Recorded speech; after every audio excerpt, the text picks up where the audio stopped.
जय श्री राधे कृष्णा। आप सभी का दिन शुभ और मंगलमय हो और कान्हा जी की कृपा आप सभी भक्तजनों पर सदा बनी रहे। आज सुनिए भादो मास महात्म्य का अध्याय 26। आज सुनिए आगे की कथा। जब यादव परस्पर एक दूसरे को मारने लगे, उनके अस्त्र शस्त्र खत्म हो गए और उन्होंने एर का घास को ही उखाड़ लिया।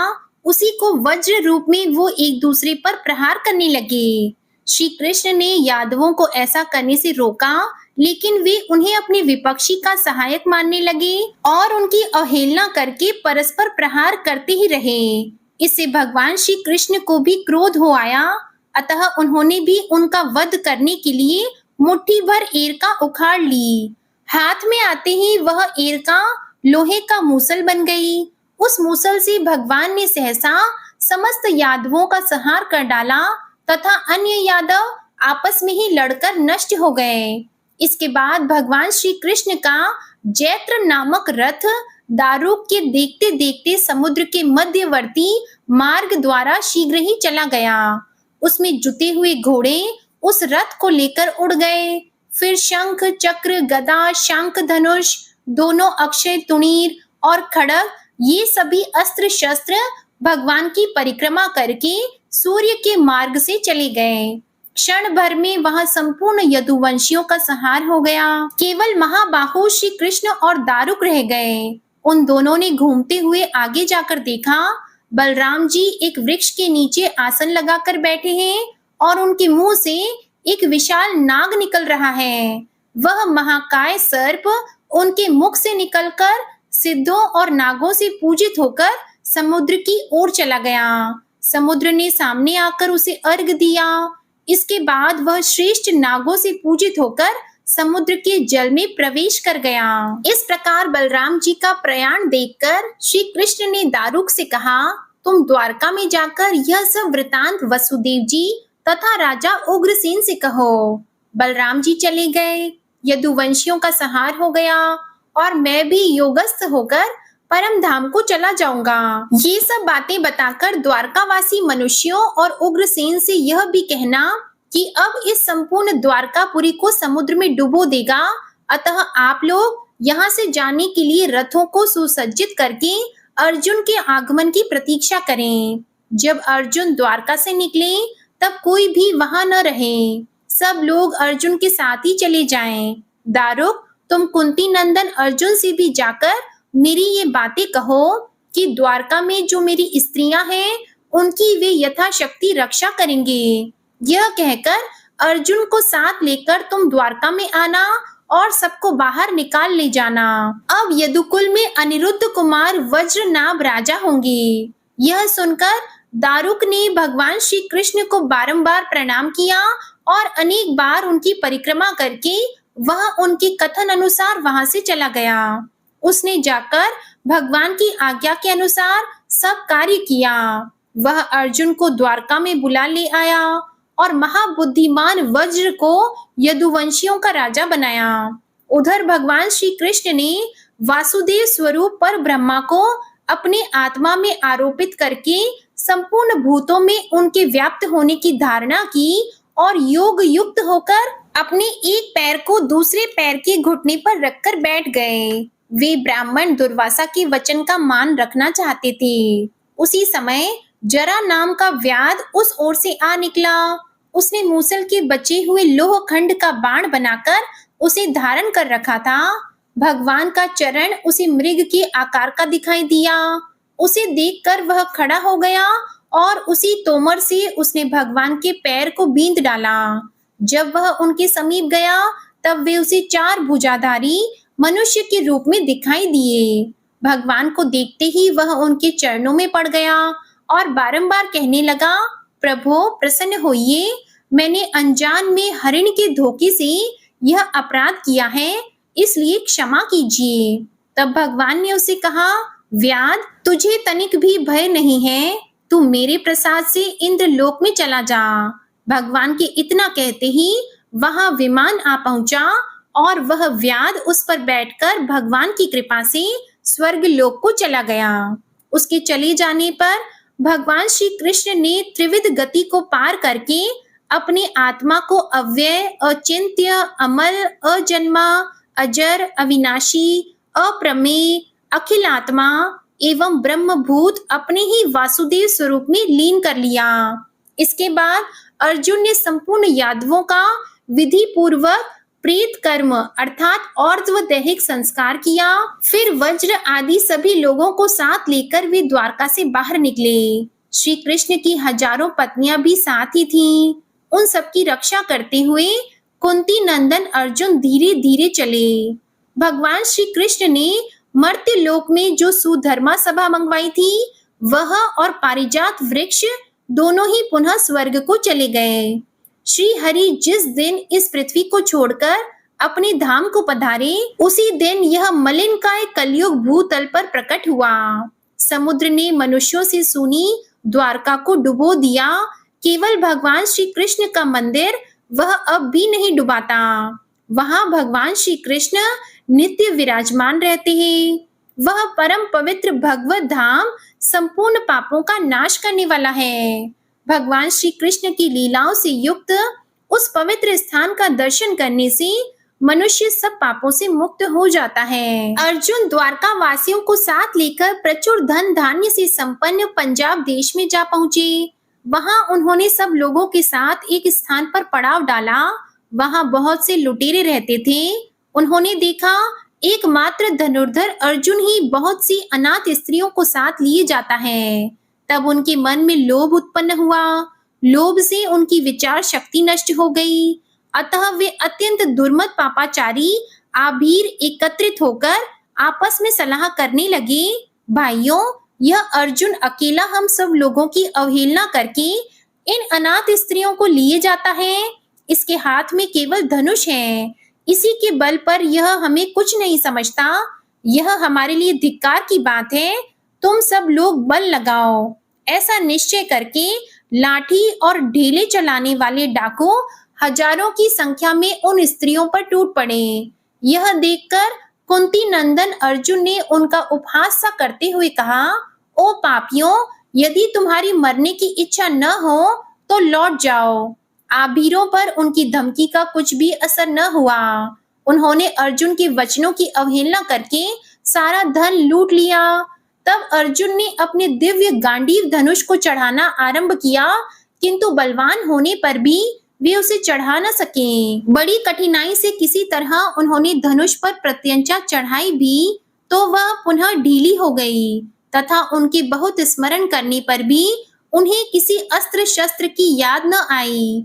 उन्होंने डाकुओं पर बाण चलाए, किंतु वे बाण उन्हें घायल न कर सके।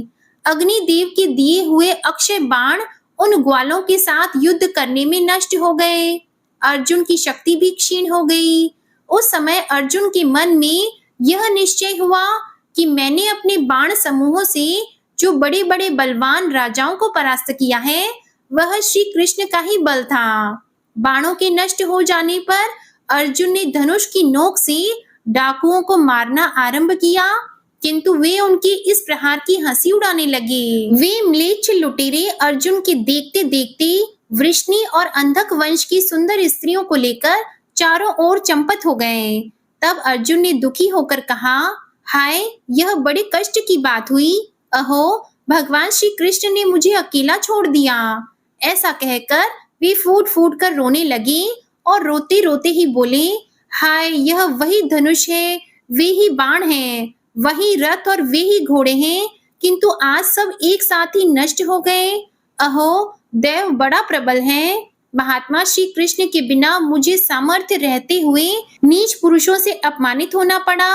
वे ही मेरी भुजाएं, वही मुष्टि और वही मैं अर्जुन, किंतु उन पुण्य पुरुष श्री कृष्ण के बिना आज सब कुछ निस्सार हो गया। मेरा अर्जुनत्व और भीमसेन का भीमत्व भगवान के ही कारण था, तभी तो आज उनके न रहने पर मुझे आभीरों ने जीत लिया, अन्यथा यह कैसे संभव था। इस प्रकार कहते हुए अर्जुन अपने श्रेष्ठ नगर इंद्रप्रस्थ में गए।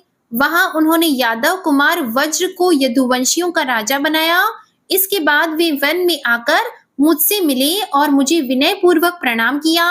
अर्जुन को अपने चरणों की वंदना करते देखकर मैंने पूछा, पार्थ, तुम इस प्रकार अत्यंत उदास क्यों हो रहे हो? तुमसे किसी ब्राह्मण की हत्या तो नहीं हो गई अथवा विजय की आशा भंग होने से तुम्हें दुख हो रहा है?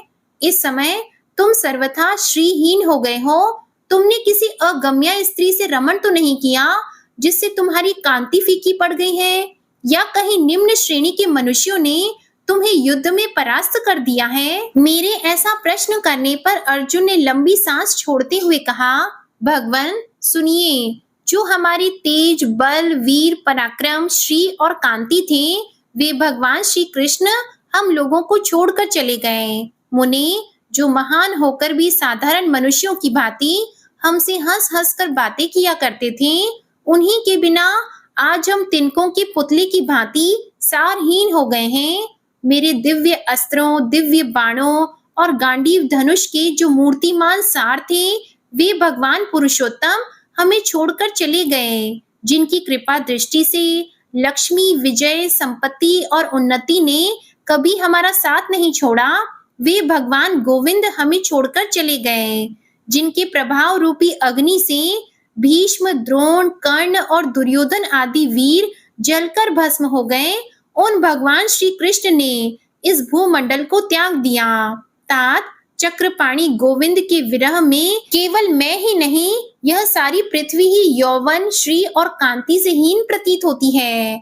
जिनकी कृपा से भीष्म आदि वीर आग में पतंगों की भांति मेरे पास आकर भस्म हो गए, आज उन्हीं श्री कृष्ण के बिना मुझे ग्वालों ने हरा दिया। जिनके प्रभाव से मेरा गांडीव धनुष तीनों लोकों में विख्यात हो चुका था, उन्हीं श्री हरि के बिना उसे आभीरों ने डंडों से तिरस्कृत कर दिया।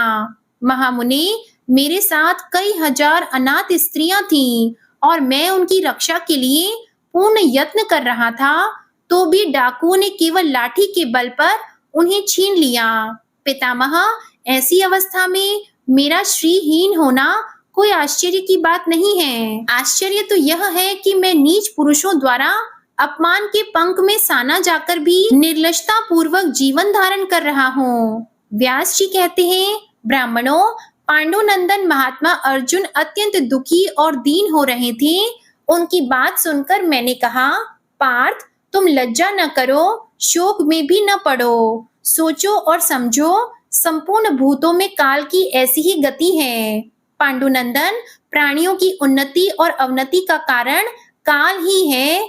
यह जो कुछ होता है और हुआ है, सब काल मूलक ही है। यह जानकर तुम धैर्य धारण करो। नदी, समुद्र, पर्वत, संपूर्ण पृथ्वी, देवता, मनुष्य, पशु, पक्षी, वृक्ष आदि सभी भूतों को काल ने ही उत्पन्न किया है और काल के द्वारा ही पुनः उनका संहार होगा। यह सारा प्रपंच काल स्वरूप ही है। यह जानकर शांत हो जाओ। धनंजय, तुमने श्री कृष्ण की जैसी महिमा बताई है, वह वैसी ही है। उन्होंने पृथ्वी का भार उतारने के लिए ही यहाँ अवतार लिया था। जब पृथ्वी पर भार अधिक हो गया और वह दबने लगी, तब वह देवताओं के पास गई थी। उसी के लिए इच्छा अनुसार रूप धारण करने वाले श्री हरि ने अवतार ग्रहण किया था।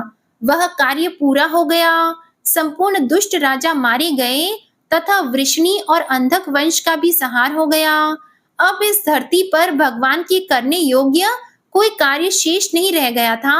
अतः अवतार कार्य पूरा करके वे इच्छा अनुसार अपने धाम को चले गए हैं। देव भगवान श्री कृष्ण ही सृष्टि के समय संसार की सृष्टि और पालन के समय पालन करते हैं तथा वे ही संहार काल में संपूर्ण जगत का संहार करने में समर्थ होते हैं। जैसा कि इस समय भी उन्होंने दुष्ट राक्षसों का संहार किया था।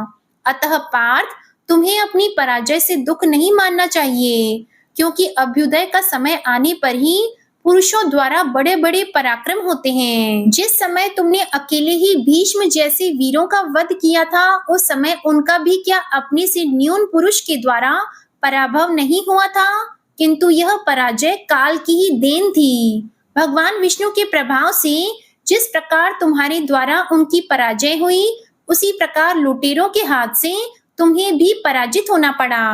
वे जगतपति भगवान श्री कृष्ण भिन्न भिन्न शरीरों में प्रवेश करके संसार का पालन करते हैं और अंत में सब जीवों का संहार कर डालते हैं। जब तुम्हारे अभ्युदय का समय था तब भगवान श्री कृष्ण तुम्हारे सहायक हो गए थे, और जब वह समय बीत गया तब तुम्हारे विपक्षियों पर भगवान की कृपा दृष्टि हुई है। तुम गंगा नंदन भीष्म के साथ संपूर्ण कौरवों का संहार कर डालोगे, इस बात पर पहले कौन विश्वास कर सकता था? और फिर तुम्हें आभीरों से परास्त होना पड़ेगा, यह बात कौन मान सकता था? परंतु दोनों ही बातें संभव हुई। पार्थ, यह संपूर्ण भूतों में श्री हरि की लीला का ही विलास है, इसलिए तुम्हें तनिक भी शोक नहीं करना चाहिए। संपूर्ण जगत के स्वामी भगवान श्री कृष्ण ने ही संपूर्ण यादवों का संहार किया है। तुम लोगों का संहार काल भी समीप ही है, इसीलिए भगवान ने तुम्हारे बल, तेज, पराक्रम और महात्म्य का पहले ही संहार कर दिया है।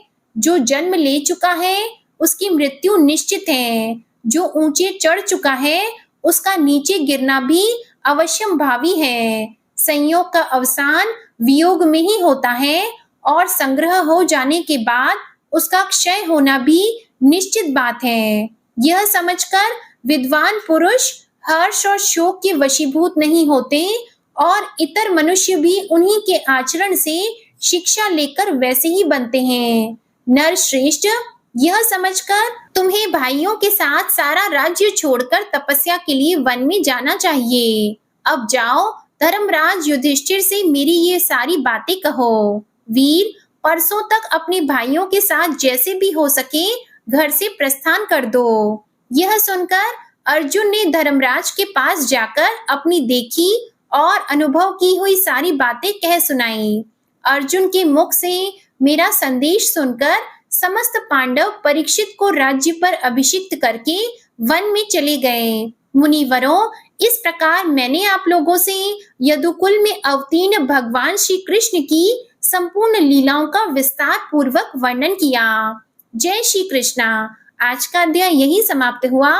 इसके आगे का वृतांत आप अगले अध्याय में सुनिएगा। अब आप सुनिए श्री कृष्ण चालीसा पाठ। बंशी शोभित कर मधुर, नील जलद तन श्याम, अरुण अधर जनुबिंब फल, नयन कमल अभिराम।